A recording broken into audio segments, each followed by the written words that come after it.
Recently, I made a video of what I eat in a day as a minimalist. Then, many people would say things like, I like traditional Japanese food. So today, I'd like to try making traditional Japanese recipes from morning to night. Thinking about traditional Japanese food, I referred to the usual meals eaten in 1975. In 1975, Japan was said to have the healthiest and most nutritionally balanced diet. So today, I'm gonna recreate recipes from that year. In the past, when people used to cook in a kimono, they would wrap strings around the kimono so that sleeves wouldn't get in the way. So, let's get started!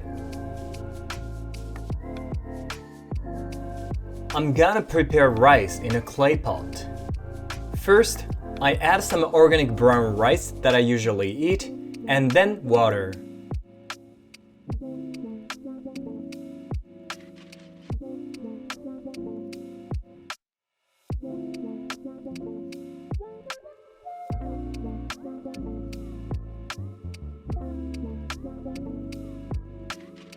It takes time, but you can eat more soft and delicious rice than by making an electric rice cooker. Let's move on to the next dish.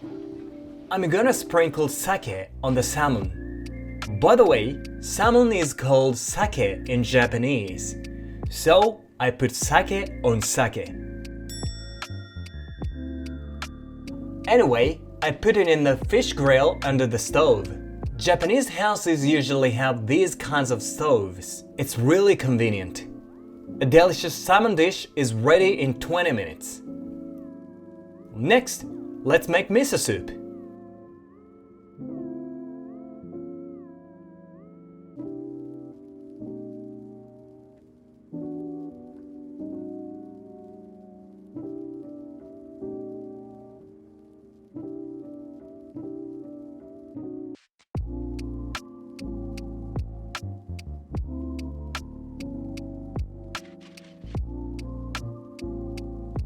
Okay, let's serve everything on the plate. When you look around the kitchen, some people might say, it's full of things. You're not a minimalist. Yeah, I understand that, but this is a share house actually, so there are many things that my friends use too. I don't have that many. Finally, prepare natto, a Japanese food staple. When I was running a guest house in Tokyo, and sometimes had guests eat natto, and many guests said, it smells bad. What the hell is this sticky thing? It tastes like socks. I accepted these reactions because I also hated it when I was a kid.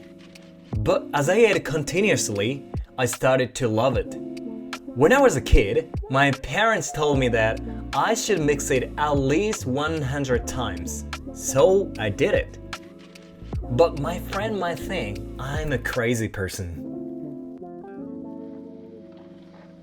Now let's eat this healthy meal.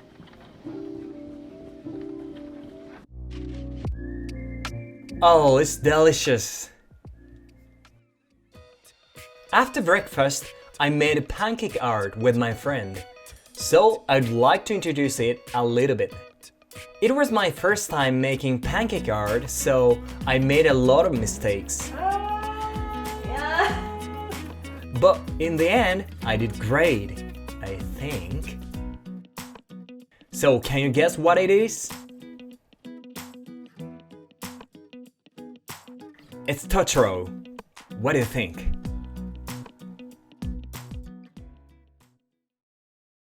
In a previous video, I made a kamatama udon, but today I'm gonna make kinda normal udon noodles for lunch.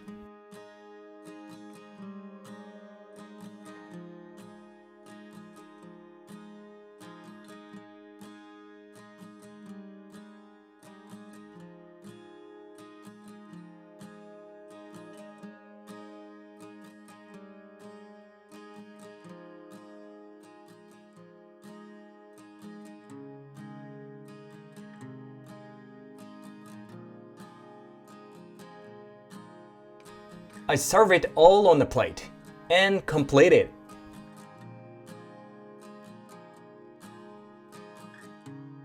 By the way, in Japan, it's completely acceptable to slurp your noodles when eating them, because by slurping, you can eat the soup and noodles together. It's more delicious. While slurping in the noodles and sucking in the air, you're also somehow able to taste the delicious scent as well. And plus, I think people do this because soba and udon were originally foods that ordinary people ate at food stalls. Because they were fast food, it could be eaten quickly without worrying about etiquette. I enjoyed watching Queer Eye while eating the pancake art I made in the morning. For dinner, first I'm gonna make nikujaga, which is meat and potatoes. Nikujaga is a standard Japanese home-cooked dish. Prepare an iron frying pan that I finally bought. It's important to soak the iron pan with oil before using it, so that food won't stick easily onto the pan. This iron pan is very light and easy to handle. When it's cooked, I'm gonna put these in. Then I covered it with aluminum foil for 20 minutes. So, let's make miso soup while making nikujaga. My friend was using another stove, so I prepared a gas stove. Then finally, I put this in. Completed. Dinner is ready. I'm gonna drink hojicha today. This is powdered one. And this black food is called mozuku. You might don't know about it. Simply put, it's wakame seaweed soaked in vinegar. Foreigners probably don't like it, like natto. And honestly, I don't really like it either. My friend laughed at me, so I gave it to her, who is American. I thought she hated it, but it turned out that she ate it all. Oh my gosh. Other than that, it was delicious. So today I tried to recreate traditional Japanese meals from 1975. The impression I had of these recipes were that the food itself was very healthy and delicious, but the preparation was so tedious. There were many kinds of ingredients, and also it was a hassle to prepare seasonings. I thought about the moms that prepared all these types of meals. They were really amazing. Moms would cook elaborate meals like this for not only herself, but also for family every day. I really respect them. It's kind of hard to cook such foods every day for me, but I'd like to try learning and making traditional Japanese dishes little by little. And I'd like to share the process too. Stay safe, have fun, and thank you for watching as usual. I hope to see you in the next video. Bye bye!